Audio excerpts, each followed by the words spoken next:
émission spéciale consacrée à l'affaire Théo d'Aulnay-sous-Bois. En effet, ces dernières semaines, plusieurs sources télévision nous ont montré des images assez choquantes de Théo, un jeune de cité de 22 ans, noir, qui s'est fait agresser par la police. Alors sous prétexte d'un contrôle d'identité, la police a agressé le jeune homme et l'un d'entre eux aurait enfoncé sa matraque dans son rectum. C'est vraiment pas classe du tout. Alors qu'est-ce qui s'est passé? La police a retenu le chef d'accusation de viol pour un des policiers, celui qui aurait enfoncé la matraque dans le rectum. Ouais, je suis désolé, c'est pas classe, mais c'est ce qui s'est passé. Et c'est dégueulasse. Et donc les trois autres sont accusés de violence volontaire en groupe. Je crois que ça se dit comme ça, oui. Violence volontaire en groupe. Alors qu'est-ce que ça veut dire? Pourquoi je fais une vidéo là-dessus alors que la sphère médiatique s'est déjà emparée de cette affaire? Beaucoup de stars ont déjà pris part pour Théo. François Hollande lui-même est allé rendre visite à ce pauvre homme sur son lit d'hôpital. Pourquoi je prends la peine de diffuser cette affaire? C'est que déjà, une part, ça me touche, je trouve ça quand même assez abominable. Et je viens de voir les premières conclusions qu'a rendues l'IGPN, la police des polices. Alors, selon l'IGPN, et là, vous allez être plutôt surpris, le coup de matraque dans le rectum était accidentel.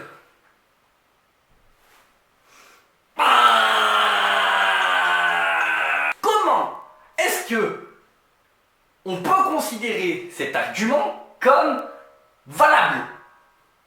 Je demande comment c'est possible.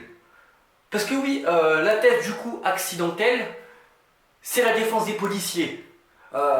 Selon le policier qui est responsable du coup de matraque, monsieur aurait voulu frapper dans le dos en raison de la particulière agitation de Théo et bizarrement a réussi à se tromper et lui enfoncer 10 cm de matraque dans les intestins. Pour pas dire rectum. Je l'ai dit.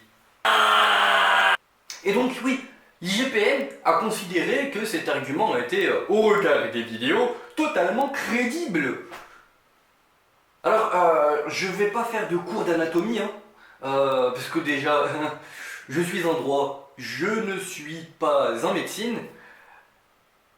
Mais le dos, c'est ici, on est d'accord. Le rectum, l'orifice, l'anus. Ah purée, qu'est-ce que c'est fleuri cette vidéo. Le dit orifice se trouve tout en bas, légèrement renfoncé, légèrement renfoncé, plus du côté des parties intimes, et protégé par les muscles fessiers, qui eux-mêmes sont pour la plupart recouverts d'une belle couche de graisse. En tout cas pour moi. Enfin bref, c'est pas question. Voyez comment un orifice aussi bien caché peut se retrouver accidentellement avec une matraque.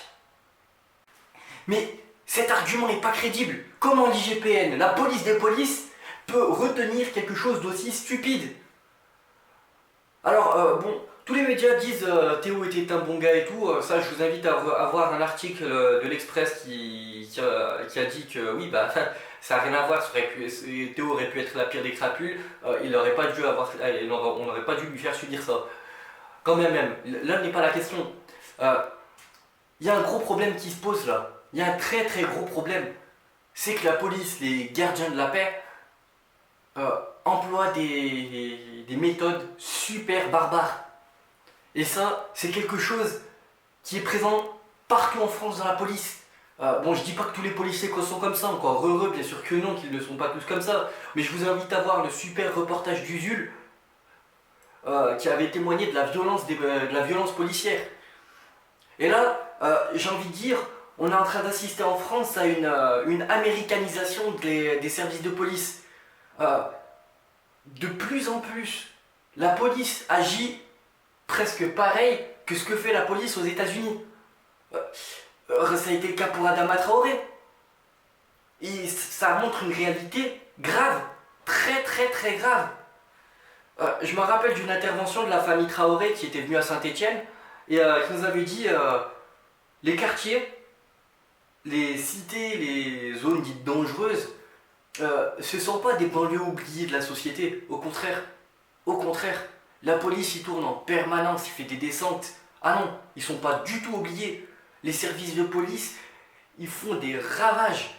On s'étonne que la délinquance, ils battent des records, mais comment pouvez-vous dire lutter contre la délinquance alors que vous faites tout pour faire en sorte que ces jeunes qui vivent là-bas détestent les flics? Je sais pas moi. Et en plus de ça, dans l'affaire Théo, on confie quand même le summum du paradoxe, on confie une enquête sur des débordements policiers à la police. Et je suis désolé, hein, mais je vais rien apprendre à personne en disant que la police est une institution solidaire. Vous verrez pas des masses des policiers accuser un autre policier. Ils sont comme ça les policiers entre eux. Bon, tu vas me dire c'est normal parce qu'ils s'en prennent plein la gueule, c'est vrai, ils s'en prennent plein la gueule, faut le dire. Mais on ne peut pas confier une inspection de la police à la police. Le résultat sera, j'ai dit, évidemment faussé. Comment on peut se permettre de vouloir promulguer la justice en biaisant totalement l'enquête? Bon, j'ai mis une réserve, enfin je mets une réserve à ce que je dis. Je vais pas accuser le système judiciaire parce que le jugement va se faire par un juge, ça on est d'abord sur une phase d'enquête, donc l'IGPN va rendre des conclusions et patati et patata, qui va les transmettre au juge, et le juge appréciera au vu des éléments du dossier la sentence qui devra être appliquée aux policiers. Mais c'est quand même grave. C'est quand même grave qu'on ne puisse pas indépendantiser, si on peut dire ça comme ça, cette enquête de la police. Confier une enquête sur la police à la police, ça me semble quand même aberrant, quoi. Comment on peut arriver à un résultat qui pourra donner une force déjà probante, une force suffisamment crédible, si on le donne à une institution qui est solidaire à la police?